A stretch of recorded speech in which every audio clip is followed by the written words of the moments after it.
O vento sopra onde quer, você o escuta, não pode dizer de onde vem, nem para onde vai, e assim acontece com todos os nascidos do Espírito. João 3,8. Uau, que palavra impressionante, que frase enigmática de Jesus. O que será que ele quis dizer com isso? Nossa vida pode ser como o vento? Você escuta o vento, mas você não pode dizer de onde vem, nem para onde vai, e quem é nascido do Espírito é guiado pelo Espírito dessa forma. Existem alguns entendimentos equivocados acerca dessa afirmação curiosa, enigmática de Jesus. Primeira ideia da espontaneidade. Quando uma pessoa crê em Jesus e ela leva uma vida que tem mudanças bruscas, repentinas, ela faz algumas escolhas assim não muito refletidas, um pouco impensadas, sem muito planejamento, e aí ela diz assim: foi o Espírito que me guiou, o vento sopra onde quer. Esse tipo de afirmação é base muitas vezes para até decisões erradas, escolhas erradas. Às vezes você pergunta para a pessoa: por que você tomou determinada decisão? A pessoa diz assim: eu não sei. Mas foi Deus que me guiou, o vento sopra onde quer, eu sou nascido do Espírito. Um outro entendimento estranho, errado dessa afirmação é entender que ela trata do êxtase espiritual. O vento do Espírito é a manifestação extraordinária do Espírito na vida de uma pessoa, de um grupo de pessoas que estão reunidas num momento de devoção religiosa, orações, canções, e de repente ali, naquele culto, naquele momento, línguas estranhas são faladas, as pessoas têm visões, sonhos, brados, risos, choros, fortes emoções, até tremedeiras, algumas vezes até estado de inconsciência. A banda toca que o vendaval do Espírito está ali, aquela coisa toda, e as pessoas dizem: aí ó, é o Espírito, o vento sopra onde quer e você não pode controlar isso. Nós estamos estudando o Novo Testamento, porções chaves, toda quarta-feira postando um estudo bíblico sobre isso, e hoje nós chegamos em João 3,8 e eu quero entender melhor com você o que é que Jesus quis dizer com isso. E se você der uma boa olhada no contexto da conversa de Jesus, ele está falando com um homem chamado Nicodemos, você vai perceber que essa frase nem é tão enigmática assim. Na verdade, é o péssimo hábito de cristãos ignorarem o contexto das passagens bíblicas. Se você pegar esse versículo, tirar do capítulo 3, ele não vai fazer muito sentido. Aliás, esse tipo de coisa, pegar um versículo, tirar do seu contexto, é feito por gente que prefere impor suas próprias ideias na Bíblia do que se curvar diante da autoridade bíblica e ter o trabalho de entender o que a Bíblia está dizendo sem que eu mesmo imponha o que eu penso sobre ela. Essa frase de Jesus está dentro de uma conversa com Nicodemos. O vento sopra onde quer, você o escuta, mas não pode dizer de onde vem nem para onde vai. Assim acontece com todos os nascidos do Espírito. Preste atenção, a ideia é a seguinte: a rigor, o vento não pode ser controlado e nem entendido pelos seres humanos, mas os seus efeitos são muito evidentes e podem ser presenciados e comprovados. E assim ocorre com a obra do novo nascimento, a regeneração que o Espírito de Deus realiza na vida de uma pessoa. É disso que Jesus está tratando em João capítulo 3, versículo 8. Ela é uma obra do alto. O novo nascimento é impossível de ser reproduzido pelo ser humano e, de certa forma, é uma obra inexplicável. Entretanto, e aqui tem o paralelo, ela é claramente perceptível e incontestável. Eu gostei muito da tradução da NVT para esse versículo 8. Diz assim, olha só: o vento sopra onde quer, assim como você ouve o vento, mas não é capaz de dizer de onde ele vem, nem para onde vai, também é incapaz de explicar como as pessoas nascem do Espírito. Nós não podemos explicar, não podemos fazer isso acontecer, é Deus quem opera em nós de modo inexplicável. Entretanto, os sinais dessa obra são mais do que evidentes. O que está acontecendo? Que nessa conversa de Jesus aqui com Nicodemos, João capítulo 3, versículo 8, O Nicodemos, que estava conversando com Jesus, achava que, digamos assim, poderia controlar o vento, poderia garantir sua própria participação no reino de Deus que era tão aguardado. Ele era um fariseu, ele procurou Jesus para conversar, diz aqui no versículo 1, uma autoridade entre os judeus. Como um fariseu, ele era um religioso, muito zeloso, muito dedicado, muito devoto. Ele se considerava separado dos outros, moralmente separado, espiritualmente superior aos pecadores. Ele se considerava privilegiado por pertencer a uma classe judaica pura, zelosa, fiel a Deus, e ele era de uma religião superior, e essa religião que ele praticava o qualificava para a vida eterna. Entretanto, Jesus vai dizer assim, ninguém pode ver o reino de Deus se não nascer de novo. Não adianta você ter uma religião zelosa. Você não vai ver o reino de Deus por causa disso. Não adianta você ser um fariseu. Não é isso que vai te colocar no reino de Deus. Versículo 6 vai dizer assim, o que nasce da carne é carne, mas o que nasce do Espírito é Espírito. Jesus fala sobre nascer da água e do Espírito. Foi isso que Jesus respondeu para ele, diante de toda a sua religiosidade.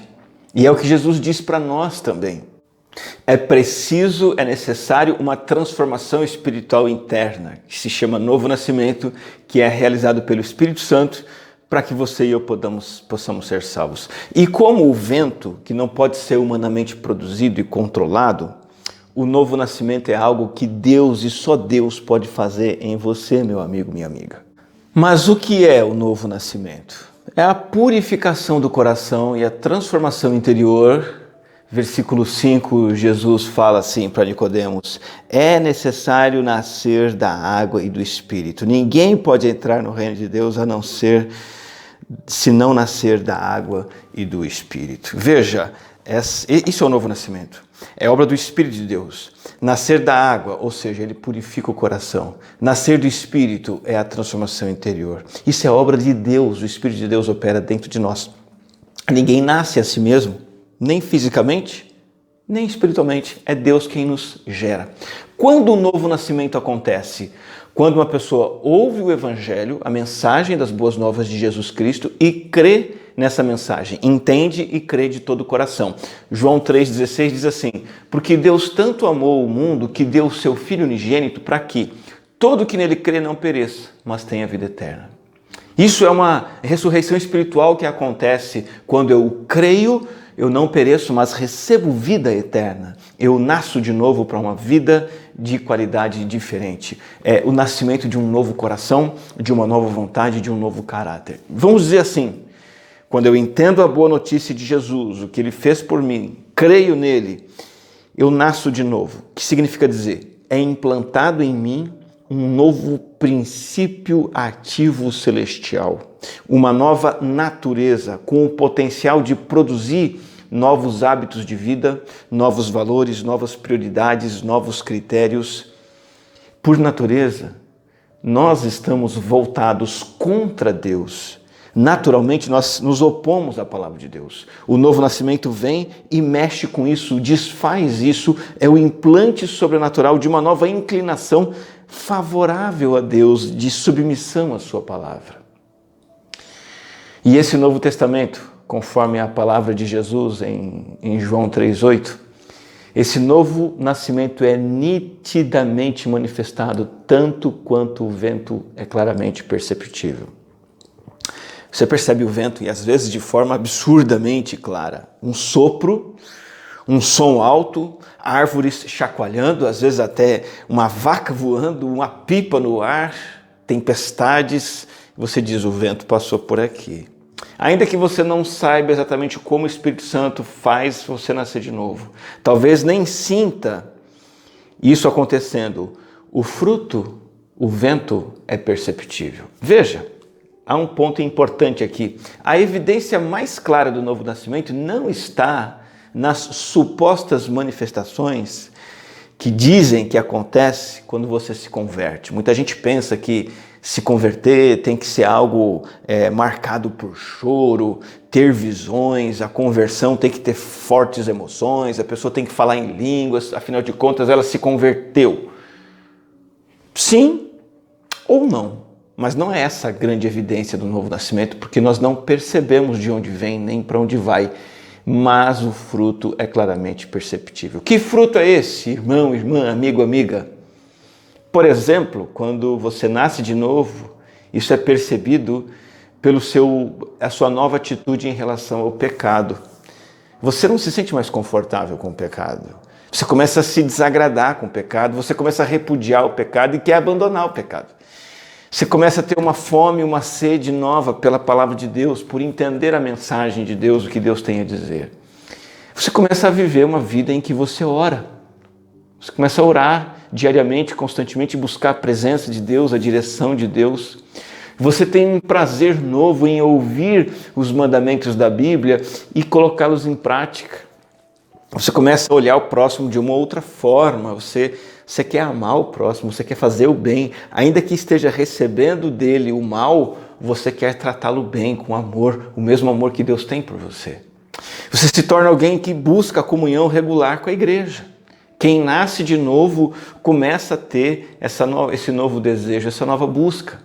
Você começa a se afastar dos valores e práticas do mundo. Você começa a ver o mundo, e já que você nasceu de novo, você diz: esse mundo, o que esse mundo prega, o que esse mundo vive, o que esse mundo propõe, não tem nada a ver com Deus. Eles estão longe de Deus, estão brincando com Deus.